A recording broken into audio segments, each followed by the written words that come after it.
তোমরা সবাই কেমন আছো? আশা করি যে যেখান থেকে আমার ভিডিওটা দেখছো সবাই খুব ভালো আছো, সুস্থ আছো, সাবধানে আছো। আমিও খুব ভালো আছি। তোমাদের ভালোবাসায় আরও একটা নতুন ব্লগে তোমাদের সবাইকে অনেক অনেক স্বাগত। আমার অনেকটা ভালোবাসা, বড়দেরকে প্রণাম জানিয়ে নতুন একটা ভিডিও এখন থেকে শুরু করে দিলাম। অনেকক্ষণ আগে থেকেই শুরু করেছি, কারণ ঘুম থেকে উঠেই জিয়াকে একটুখানি পড়ালাম, পড়িয়ে ওকে রেডি করিয়ে স্কুলে নিয়ে গেল হাজব্যান্ড। আর আমি সোনার তো পরীক্ষা নেই, সোনার পরীক্ষা হয়ে গেছে, এখন জিয়াদের পরীক্ষা হচ্ছে, তার জন্য সোনাদের স্কুল ছুটি। তো সোনা এমনি ঘরেই পড়তে বসেছে, ওর আন্টি বিকালবেলা আসবে। আর জিয়াকে নিয়ে হাজব্যান্ড গেল, হাজব্যান্ড বাজার টাজার করে রেখে তারপরে জিয়াকে নিয়ে গেল হচ্ছে স্কুলে। 1 ঘন্টার পরীক্ষা, একটু পরেই এবার চলে আসবে। তো ওইখানে হাজব্যান্ড বসে থাকবে, তো থেকে তারপরে ওকে একবারে নিয়ে আসবে। 1 ঘন্টার তো যাবে আসবে, যেতে আসতেই হচ্ছে 40 মিনিট লেগে যায়। তো ওই কারণে একবারে বসে থেকেই নিয়ে চলে আসবে। আর আমাদের বাড়ি থেকে অনেকটাই দূর স্কুলটা, ওই কারণে। আর দেখো 2 কেজির একটা সার্ফ এনেছে, মানে সফেদ সার্ফ। তো তার সাথে এই যে দেখো এই লাল টুলটা না ফ্রি দিয়েছে। তো বেশ সুন্দর, মানে আমার খুব পছন্দ হয়েছিল। ছোটদা এনেছে, তো আমি বললাম হাজব্যান্ডকে তুমিও একটা নিয়ে এসো, আমার খুব পছন্দ হয়েছে। তো আমার হাজব্যান্ডও নিয়ে এসছে 1 প্যাকেট। তো তার সাথে লাল টুলটা ফ্রি দিয়েছে। আর এই আজকে একটা চাদর কেচে দেবো, তো ওই কারণে একটু গরম জল করে ভিজিয়ে নিচ্ছি। আর ঘর দুয়ার ঝাড় দেওয়া, বিছনা গোছানো, মোছা সবই হয়ে গেছে। এখন জামা কাপড়টা কেচে নেব, কেচে নিয়ে তারপরে স্নান করে পুজোটা দিয়ে তারপরে হচ্ছে রান্নাবান্না করব। তো চলো জামা কাপড়টা কাচাকাচি করে স্নান করে তারপরে দেখো আবার চলে আসলাম। আর এই জামা কাপড়গুলো এখন ছাদে যাব না, সব নিচেই মেলে দেবো, কারণ ছাদে যা রোদ্দুর, পুরো ঝলসে যাবে জামা কাপড়ের রং। তো এই কারণে সব ঘরেই মেলে দিয়েছি, সব জানলার গ্রিল দিয়ে। আর এখন ছাদে চলে আসলাম ফুলগুলো তুলতে। দেখি জিয়া বায়না করছে আমি ফুল তুলবো, তো স্কুল থেকে চলে এসেছে আর এসে এই যে ফুল তুলতে চলে এসেছে আমার সাথে ছাদে।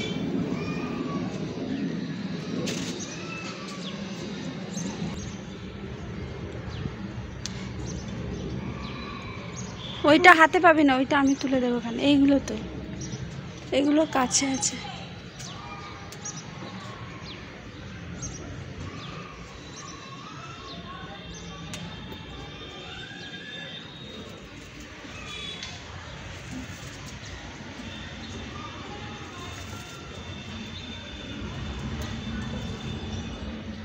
এটা পাবি, এটা হাতে পাবি? হ্যাঁ।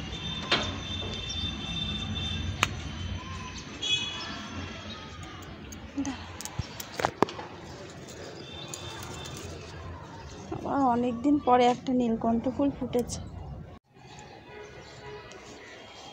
ছাদ থেকে ফুলগুলো তুলে নিয়ে এসে দেখো পুজো আমার হয়ে গেছে, পুজো কমপ্লিট হয়ে গেছে। আজকে আম দিয়েছি ঠাকুরকে খেতে। আর এখন যাব রান্নাঘরে, কারণ অনেকটা বেলা হয়ে গেছে। এখন ঝটপট করে সকালের টিফিনটা করে নিচ্ছি। তো এদিকে দেখো একদিকে হচ্ছে আলু কষাচ্ছি এই ডিমের ঝোলের জন্য। ডিমের ঝোল হবে 4 জনের 4টে, মানে সকালবেলা রুটি দিয়ে খাওয়ার জন্য। আর এক পাশে হচ্ছে রুটি ভাজা হচ্ছে, এই যে দেখো। ঠিক আছে, তো চলো ঝটপট করে সকালের টিফিনটা করে আবার সবাইকে খেতে দিয়ে দেব। অনেকটা বেলা হয়ে গেছে, আর গরমে না রান্নাঘরে বেশিক্ষণ থাকতেও ইচ্ছা করে না। মানে কতক্ষণে রান্নাঘরের কাজটা করব, করে তারপরে একটুখানি পাখার তলে গিয়ে বসবো। আর আমার রান্নাঘরে পাখাও নেই, আসলে আমার রান্নাঘরটা খুবই ছোট, এর মধ্যে আর কোথায় পাখা লাগাবো, এই কারণে আর লাগাইনি। তো এই যে দেখো ডিমের ঝোল হয়ে গেছে আর রুটি ভাজাও হয়ে গেছে। আর একটুখানি ঝোলটা বেশিই রেখেছি, কারণ সকালবেলা রুটি দিয়ে আবার একটু ঝোল না হলে হয় না, ওই কারণে। তো এই যে ডিমের ঝোল আর রুটি বেড়ে নিচ্ছি, সবাইকে দিয়ে দিয়েছি। এখন আমি আমার খাবারটা বেড়ে নিচ্ছি আর খাওয়া দাওয়া করে তারপরে আবার ফিরে আসছি। তো চলো তোমরা দেখতে থেকো, সাথে থেকো। আর যারা এখনও পর্যন্ত ভিডিওটা দেখছো অথচ লাইক দাওনি, তারা প্লিজ একটা করে লাইক দিয়ে ভিডিওটা দেখো। সকালের খাওয়া দাওয়া তো হলো, এখন আবার দুপুরে রান্নাবান্না করব। আর আজকে প্রচণ্ড গরম পড়েছে, তবে গুমটো গরম, বাইরে সেমন কিন্তু রোদ্দুর নেই। আবার এদিকে মানে প্রচণ্ড গরম, মানে গুমটো গরম, রোদ্দুর না থাকলে যে গরমটা হয় ঠিক সেরকম ভীষণই গরম। তো এখন কাটাকাটি কিছু হয়নি, তো এখন সবজি টবজি সমস্ত কিছু যা যা রান্না করবো সব কাটাকাটি করে তারপরে রান্নাটা শুরু করব। তো চলো তোমরা দেখতে থেকো, সাথে থেকো। আর কালকেই হচ্ছে জিয়ার শেষ পরীক্ষা, মানে জিয়াকে আন্টি পড়াতে এসছে, ও পড়তে বসেছে। আর মানে ওর কালকেই পরীক্ষাটা হয়ে ব্যাস পরীক্ষা কমপ্লিট। সোনার পরীক্ষা শেষ হয়ে গেছে, জিয়ার কালকে হলেই হয়ে যায়। তারপরে মনে হয় 2 দিন স্কুল হবে, তারপরে তো আবার গরমের ছুটি দিয়ে দেবে শুনছি, এখনও জানি না কি করবে। তো দেখা যাক কি হয়। তো চলো ঝটপট করে দুপুরের রান্নাটা করে নিই। প্রচণ্ড গরম, আর গরমে টেকা যাচ্ছে না, এত গরম পড়েছে না। রান্নাঘরে মনে হয় না যাই, তবুও কী করবো, রান্নাঘরে যেতে হবে, রান্নাও করতে হবে, সবাইকে খাওয়াতেও হবে, তাই তো, আর নিজেকেও খেতে হবে। তো ওই কারণে রান্নাটা তো করতেই হবে। তো চলো যাই রান্নাঘরে। আর এই যে দেখো হাজব্যান্ড বাজার নিয়ে এসছে, সবজি বাজার। তো সেই সবজি বাজারটা এখন গোছানো হয়নি, তো এখন গোছাবো। তো কী এনেছে, মানে যেগুলো ছিল না শুধুমাত্র সেগুলোই এনেছে। ডাটা শেষ হয়ে গেছিলো, তো ডাটা রসুনটাও শেষ হয়ে গেছিলো, তাই জন্য একটু রসুন এনেছে। আর একটু পাট শাক এনেছে। পাট শাকটা এখন বসে বসে বাছবো, বেছে রান্না করব। আর লাল শাকটা ফ্রিজে রেখে দেব, আর ডাটাগুলো সুন্দর করে গুছিয়ে রাখবো ফ্রিজে। আর এখানে দেখো মাছ ভাজা হচ্ছে, আজকে করব পোনা মাছ। একটা গোটা পোনা মাছ এনেছিল, তো আজকে কিছুটা রান্না করবো আর কিছুটা ফ্রিজে রেখে দিয়েছি। আর এখানে চিংড়ি মাছটাও ছাড়িয়ে নিয়েছি, বেশ বড় বড়ই আছে চিংড়ি মাছগুলো। তো ভেবেছিলাম পটল দিয়ে করব, আবার ভাবলাম না আজকে পটল দিয়ে করব না, আজকে একটু একদম কষা কষা করে করব, পেঁয়াজ আদা রসুন টসুন দিয়ে কষা কষা করে করব। আর এখানে এই যে দেখো মাছ ভাজা, সমস্ত মাছ ভাজা হয়ে গেছে। তারপরে আলু দিয়ে ডাটা দিয়ে আজকে পোনা মাছের একদম পাতলা ঝোল করব। তো ভালো করে আলু আর ডাটাটা মশলার সাথে কষিয়ে নিচ্ছি। আর এখানে পেঁয়াজ আদা রসুন, তো আর টমেটোটা ছিল না ঘরে, টমেটোটা শেষ হয়ে গেছে, আনতে বলবো হাজব্যান্ডকে, ভুলেই গেছি। তো এই কারণে টমেটো ছাড়াই করলাম। আর এই সবার শেষে একটু গরম মশলা দিয়ে দিলাম। আর কষা কষা করেই করব, আর ঝোলটা আর একটু টানাবো। আর এরকম কষা কষা করে চিংড়ি মাছ কিন্তু ভাত দিয়ে বেশি ভালো লাগে খেতে। তো দুপুরবেলাটা খাবো, তো ওই কারণে বেশি ঝোলও রাখবো না, আবার যেহেতু পোনা মাছ আছে, তো ওই কারণে একদমই মানে ঝোলটা টানিয়ে একদম শুকনো শুকনো করে করব। আর এদিকে দেখো মাছের ঝোলটাও হয়ে গেছে। তো মাছের ঝোলটাও এবার নামিয়ে নেব। মাছের ঝোলের কালারটা আজকে খুব সুন্দর হয়েছে। তো যাই হোক, এখন দুটো তরকারি নামানো হয়ে গেছে, আর এখন শাক ভাজাটা বাকি আছে, ওটা ভেজে নেব। আর এই যে মাছের ঝোল চিংড়ি মাছ দুটোই তরকারি নেমে গেছে।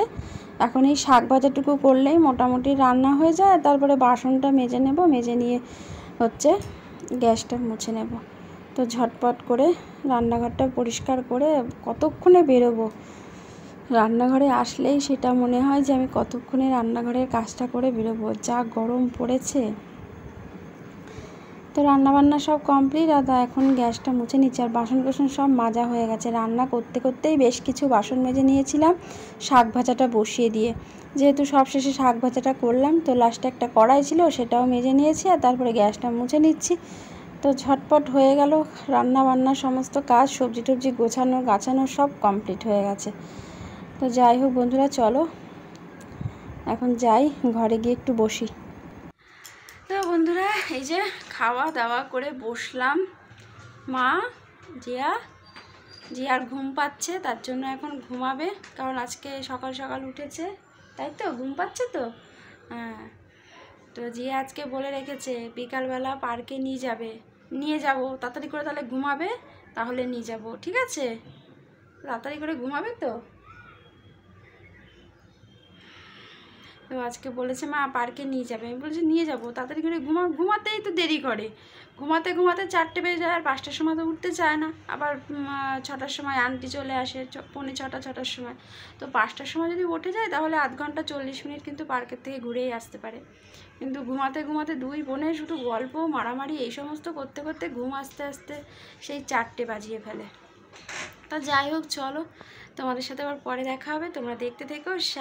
গুড ইভিনিং বন্ধুরা। তো বিকালবেলা চলে আসলাম পার্কে, আর এখন বাজে 5:10। আর সোনাজি এত বায়না করছে, তো ওই কারণে নিয়ে আসলাম। তো দেখতে থেকো।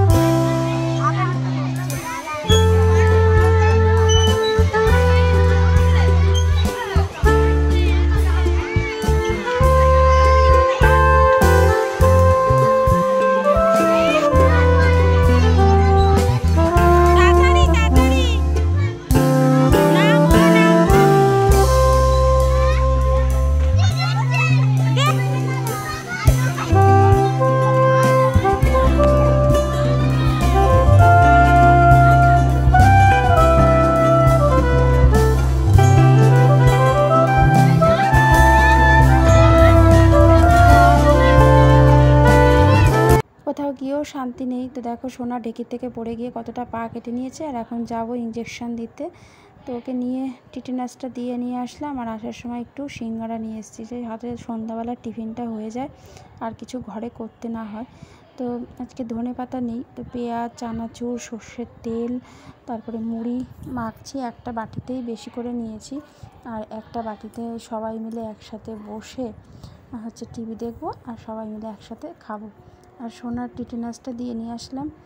তো একটু ব্যথা হয়েছে, আর টিটেনাস দিলে তো একটু ব্যথা হয়। আর সিঙ্গারা 4টেই এনেছি, গরমে বেশি আনিনি, 4 জনের জন্য 4টে নিয়ে এসেছি। তো এখন এটা সবাই মিলে খাওয়া দাওয়া করব। তো চলো তোমাদের সাথে আবার পরে দেখা হচ্ছে। তো বন্ধুরা টিফিন খেয়ে বসলাম, এখন সোনা জিয়াকে পড়াবো। আর কালকেই জিয়ার শেষ পরীক্ষা, কালকে পরীক্ষা হয়ে তারপরে আবার 2 দিন স্কুল হবে, তারপরে তো গরমের ছুটি পড়ে যাচ্ছে, এই আর কি। তো অনলাইনে ক্লাস হবে, ওর স্যার ম্যাডামরা বলেছে। তো স্কুলে আর যেতে হবে না, গরমের ছুটি পড়ে যাচ্ছে, এই আর কি। আর মানে কোথাও গিয়েও শান্তি নেই। এত বলি শোনা, অত দৌড়াদৌড়ি হুড়োহুড়ি করিস না, তাড়াহুড়ো করে নামতে গিয়ে ঢেকির থেকে কতটা পা কেটে গেল, সেই আবার নিয়ে যেতে হলো ইঞ্জেকশন দেওয়াতে। ওখান থেকে এসে সন্ধ্যা পূজা দিলাম, টিফিন খেলাম, তারপরে আবার বসলাম তোমাদের সামনে। তো বন্ধুরা আজকের ভিডিওটা এই পর্যন্ত। তোমরা সবাই ভালো থেকো, সুস্থ থেকো। আর আমার ভিডিওটা কেমন লাগলো অবশ্যই কমেন্টের মাধ্যমে জানিও। আর যারা যারা নতুন দেখছো তারা চ্যানেলটাকে সাবস্ক্রাইব করে পাশে থাকা বেল বাটনটা অবশ্যই প্রেস করে রেখো, যাতে করে আমি যখনই ভিডিও ছাড়বো সবার আগে তোমার ফোনের নোটিফিকেশানে পৌঁছে যাবে। সবাই ভালো থেকো, সুস্থ থেকো, সাবধানে থেকো। দেখা হবে কালকে নতুন ভিডিওর সাথে। ততক্ষণে সবাইকে টাটা।